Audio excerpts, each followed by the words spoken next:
What's up, party animals? My name is Kezi, and today I wanted to talk about your fursona species and what it means to pick a fursona and how that dictates your experiences in the fandom. Now, I picked a Coyote, and that's because when I looked at, when I was a brand new furry, well, brand new, but when I was looking into the furry fandom, I saw people with Coyote fursonas had life experience that I could really relate to. And I think that was a big part of what drew me to coyotes. And I think that that's true for a lot of people. And even if you aren't actively going out and seeking, what you choose tends to be a big part of your life experiences and personality traits. So when you end up, once you finally choose your species, it's likely that people with the same species as you will have these shared experiences and traits. For example, I have friends who are foxes, and they live a very different life than I do.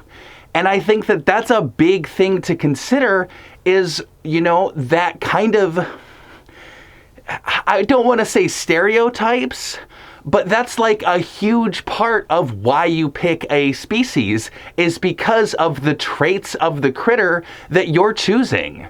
So when you choose a fox and the joke is haha bottom, well, yeah, a lot of foxes do kind of have that submissive trait. They're small creatures in nature, and so you're gonna have this kind of ooh-woo small bean vibe to you.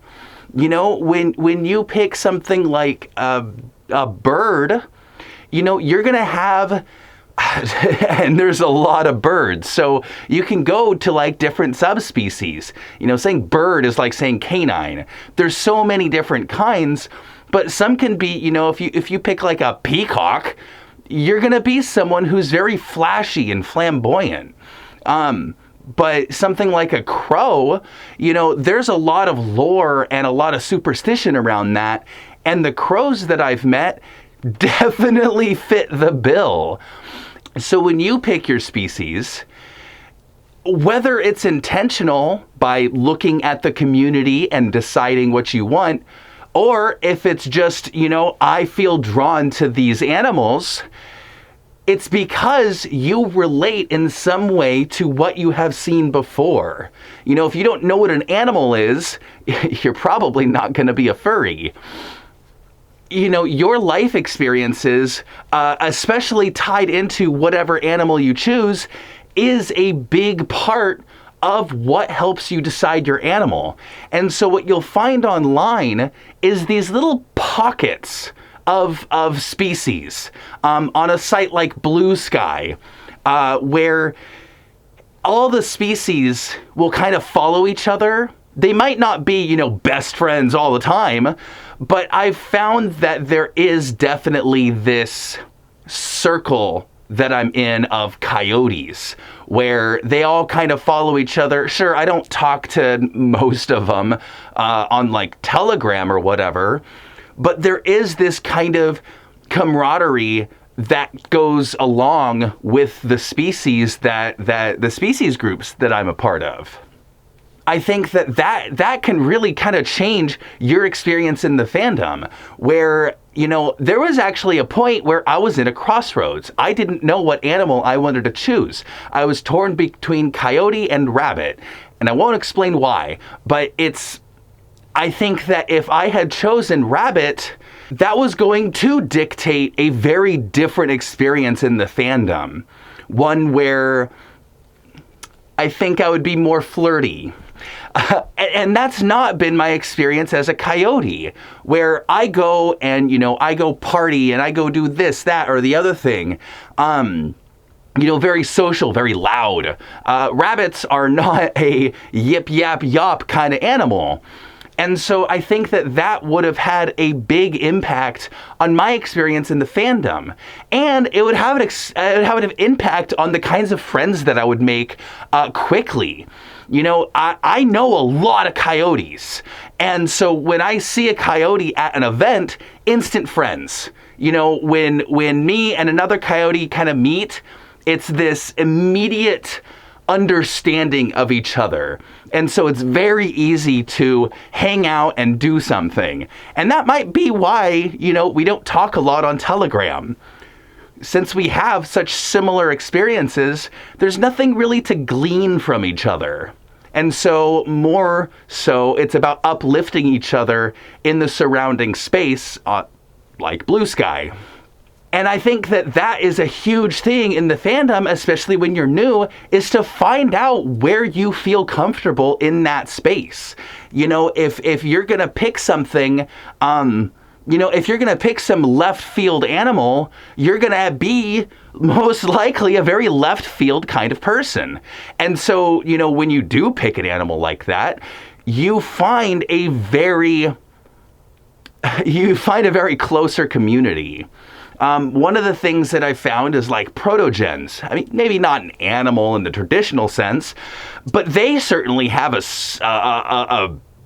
vibe, and it's a lot of engineers who tinker a lot in real life.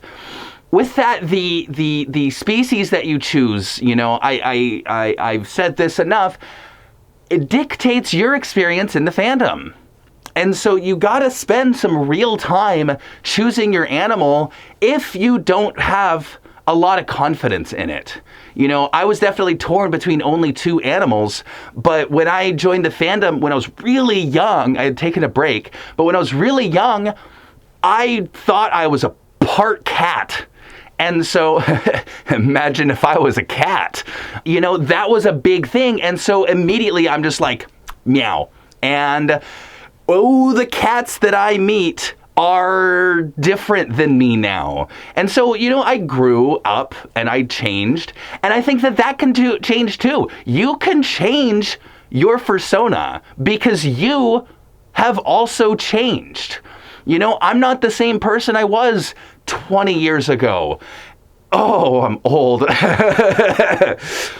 As you grow and learn and develop new life experiences, that has a big impact on the animal you might relate to later in life. Maybe now I'm a coyote, but in another 20 years, there's a different animal that represents me better. That could happen as you have, again, new life experiences. Some people can do a 180 on how they live their life. And so if that happens, that might be time to change your fursona species because you might not connect to it as well as you used to. And I think that's a big part of picking a species. And some people have multiple fursonas. And that is very different because, you can pick different parts of you then that have a impact on your life. This might be for one set of emotions, and this might be for another set of emotions.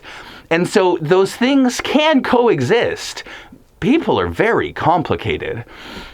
As you grow, learn, experiment, and explore, you can change your fursona, your design, your personality traits along with it. It is representative of who you are. When you walk out in the fursuit, or if you, I don't want to be fursuit biased, but when you bring your species to the social forefront, with even just a profile picture, that brings people assumptions on your life. And so if those assumptions don't match who you are, it can kind of seem weird. And especially if you don't feel fully comfortable in it. There's this vibe that you can tell when someone picks a fursona and they're not quite the right fit. And they can feel it too, but maybe it's not always an obvious, it's my fursona. And so experiment, explore, learn about the different animals, learn about their, actual lore, learn about their spiritual lore, learn about your animal. Because I want to know, what unique experiences does your species have? Or what species are you considering right now in line with what kind of traits you have. And if you want to kind of learn more, I did make another video, my Therian video. So go check that out as well, because it kind of talks about that more. So until next time, thanks so much for watching. Bye-bye. Whoops. I don't know how to do the YouTuber thing. Go leave a comment about the species. Go watch the Therian video. Call to actions. Yippee.